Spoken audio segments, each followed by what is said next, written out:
Hey, I just wanted to touch base with you today on what we've been talking about in Sunday school class that kind of goes along with our main session in our sermon series on who is Jesus and finding out who Jesus is, reconnecting with Jesus.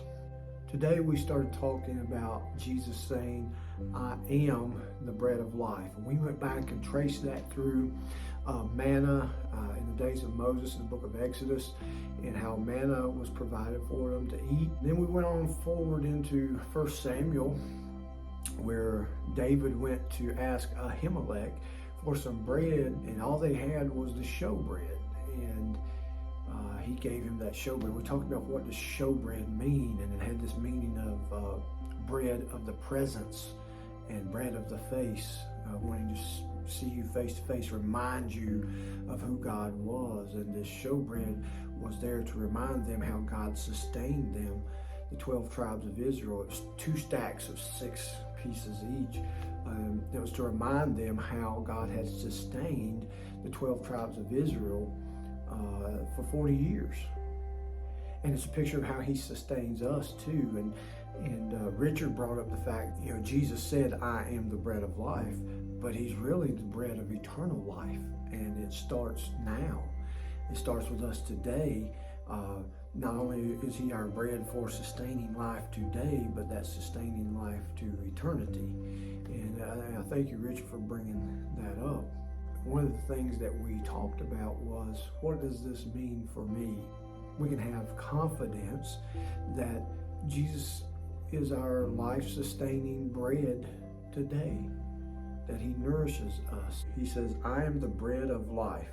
That was verse 35. I am the bread of life. Whoever comes to me will never go hungry, and whoever believes in me will never be thirsty.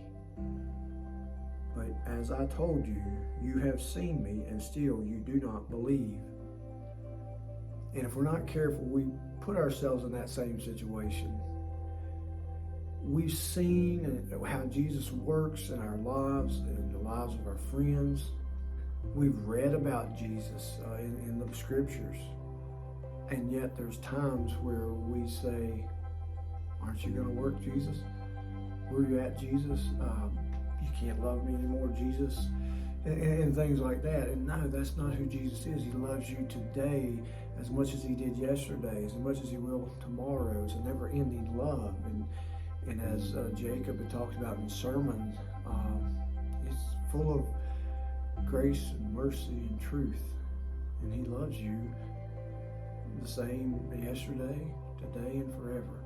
Nothing you can do to cause him to love you any more or any less. Jesus says again in verse 41, I am the bread that came down from heaven. He's not manna. He's the true bread. And we talked about how bread in the Hebrew back in the Exodus and 1 Samuel that we talked about has this meaning, or this transliteration of Lahem is the name of it. We asked the question, does that sound familiar? And of course everyone brought up Bethlehem. And Bethlehem means house of bread. And guess where, in what town Jesus was born, who became God in the flesh amongst us? Guess where that was? Bethlehem, house of bread. And then he tells us, I am the bread of life. The bread has come down from heaven. I hope you can be encouraged.